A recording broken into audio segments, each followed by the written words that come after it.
Hear me out. It's the summer of 2005. What's up? It's me, Prana Nicole Smith Del Rey, and we're back with another episode of Lost in Stereo. This one, I'm gonna have to use my phone a lot. I'm sure that you guys know, as much as I do, if the punk pop boys weren't predators, they probably had some homosexual tendencies. Mikey Way tweeted, "Me and Pete Wentz aren't dating. We're both heterosexual males. Sort of. Next." Anyway, I don't really fall into a lot of that peaky shit because I'm not 14.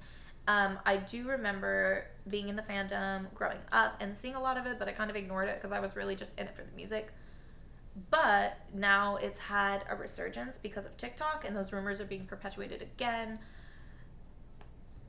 But Pete Wentz's live journals from that time frame kind of speak for themselves, and the fact that he's using a lot of them as lyrics up until like 2018 also kind of speaks for itself. A lot of the songs that people think are about Mikey Way are reaches, but some of them aren't.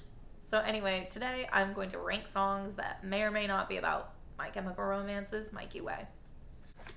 You cannot see what that says. You know, I brought a prop, but I attempted to write Bang the Doldrums. But my handwriting is atrocious, and I also don't have anything to erase it with. So I guess I'm just gonna write it for my own fucking sanity then. Anyway, Bang the Doldrums. I think it's fucking absurd that this song was supposed to be in Shrek 2, but obviously it got denied because Happily Ever After, Below the Waist. This song is self-explanatory. It is literally canon that this was written about Mikey Way. Not canon, this is real life, but it's canon that this was written about Mikey Way. Especially with the literal pictures of Mikey with the lipstick on his arm, where he's got the notes on his arm and lipstick.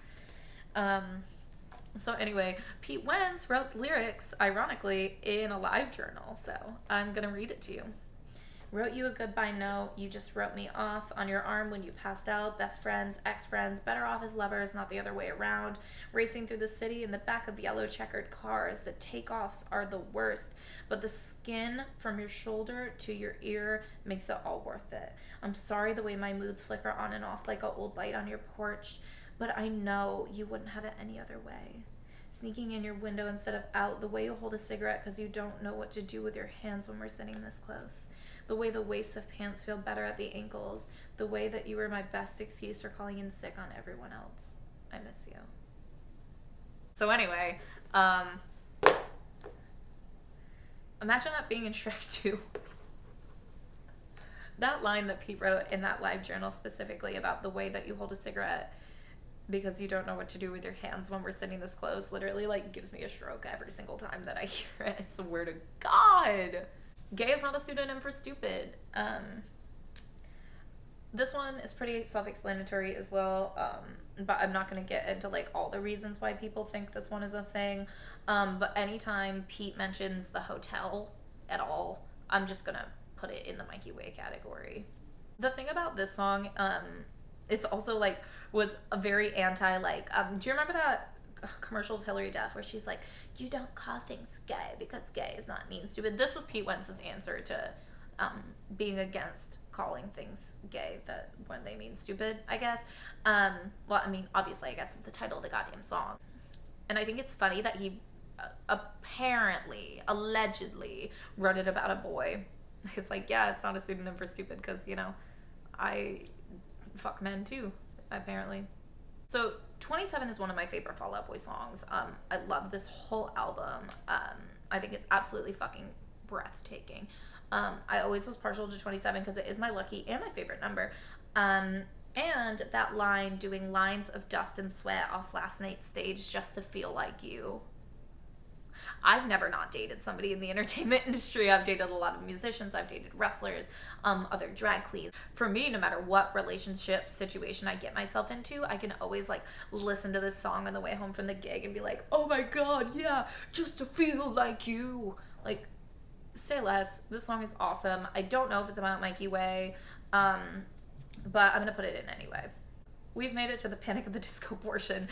He did write a lot of songs off the Panic at the Disco Vices and Virtues album, notably The Calendar, Summer's on its deathbed. There's simply nothing worse than knowing how it ends. I meant everything I said that night. I will come back to life, but only for you, only for you.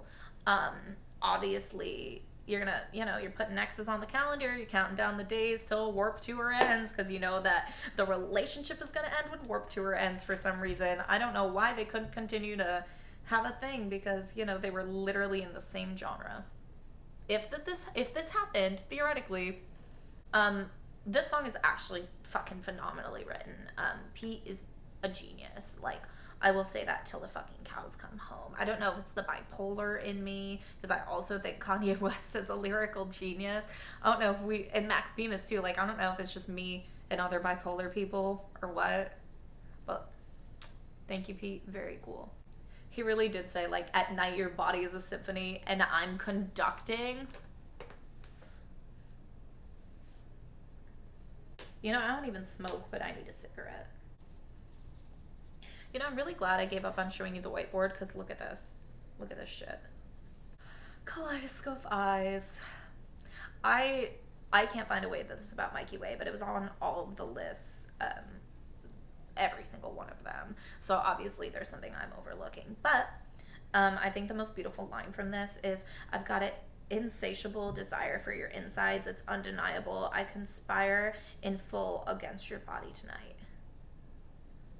Dude, his fucking mind, man. God, what would they have done without Pete Wentz for this record first? Like, girl. Before we end the Panic at the Disco portion of this program, people put nicotine on this list a lot. I think it's a reach, but I want to talk about nicotine anyway because I think it's fucking phenomenal. The comparisons of, I love any comparisons for drugs to love because, they're not very far off, especially things like cocaine, nicotine. But yeah, man, like, he really said, I taste you on my lips and I can't get rid of you, so I say, damn your kiss and the awful things you do. Holy shit. Pete Wentz, thank you for existing. I'm sorry that I'm making this video. Now, 4th of July is like the big one. Hot and miserable, but totally in love. The song was based off of a 4th of July barbecue party which My Chemical Romance, Fall Out Boy, and some other close friends attended. Pete said on LiveJournal in 2005 that he was watching the sunset with Mikey after going to the water park and was hot, miserable, but totally in love. You're my favorite what if. You're the best I'll ever know. I'm sorry to forget just what summer ever meant to you. What did it ever mean for you? You and I were fireworks. Self-explanatory. This one is really, really mage if you believe in this shit. Oh my god, and how could I forget? I wish I knew how much I loved you. I wish I'd cared enough to know. I'm sorry, every song's about you. The torture of small talk with someone you used to love. Fuck me.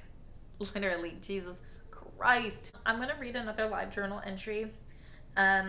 I love your tired eyes trying to keep up with us on stage. I love the way you're gonna make me an honest man, and I'm kind of easy on the eyes sometimes, right? I love being up at 9 a.m. I love the night. I love living for other. I love summer. I'm loving this and you and everything. You can't miss me, baby boy. We're doing big things. Twin skeletons. God. P said about twin skeletons. To me, this is the close of the record, the wink before the fin, the light switch turned off in the room. This is a love song to me. The world doesn't make sense to me, but I'd rather it not make sense when I am lying next to you.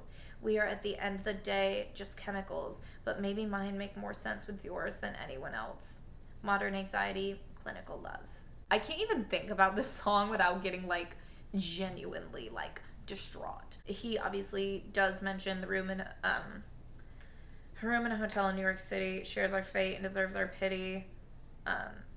He doesn't want to remember the promises he made. That's sad. God, this song is literally so sad.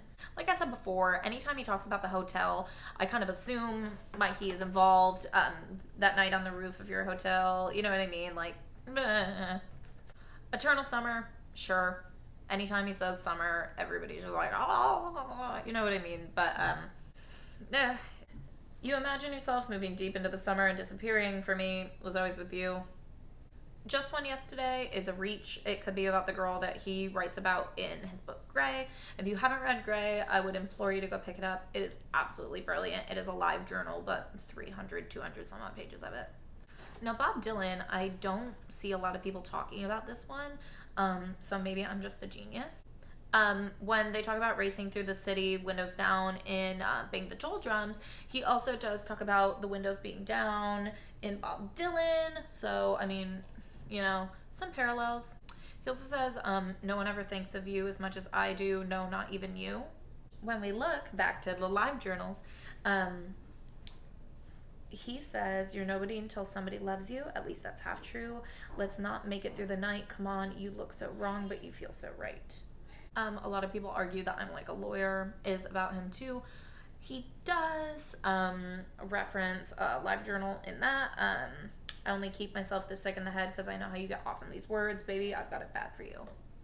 I'm definitely going to argue for Hold Me Tight or Don't, just because of all of it, but especially the line, I got too high again when I realized I can't not be with you or be just your friend.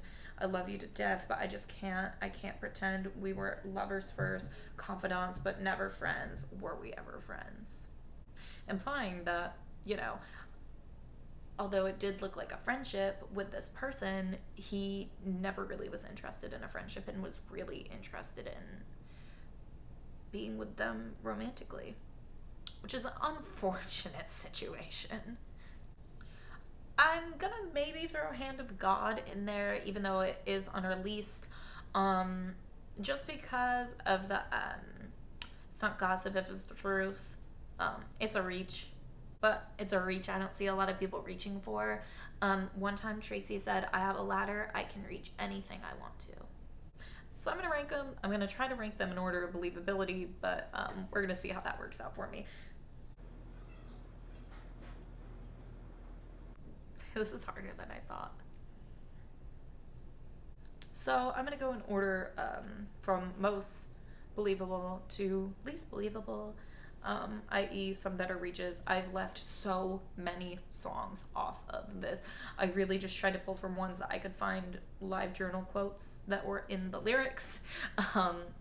So anyway, coming in at number 1, obviously Bang the Doldrums. This was like the OG Mikey song. Following that immediately is 4th of July, obviously. I think that is the second most, like, believable canon to Bang the Doldrums. Coming in after that is Gay Is Not a Pseudonym for Stupid. Coming in after that is Twin Skeletons. Coming in after that is Bob Dylan. Coming in after that is Eternal Summer. Coming in after that is Hold Me Tight or Don't. After that, 27. After that, we have The Calendar. After that, we have Nicotine. After that, Kaleidoscope Eyes, Hand of God, and then Hurricane. That was exhausting. I am so tired. Thank you guys for tuning in for another episode of my show, Lost in Stereo. I'm here every single Sunday. I hope you guys tune back in to hear me ramble some more about music. And because I'm not a man on the internet, people actually care what I have to say, except for they really don't. Anyway, thanks again. I love y'all. Laters.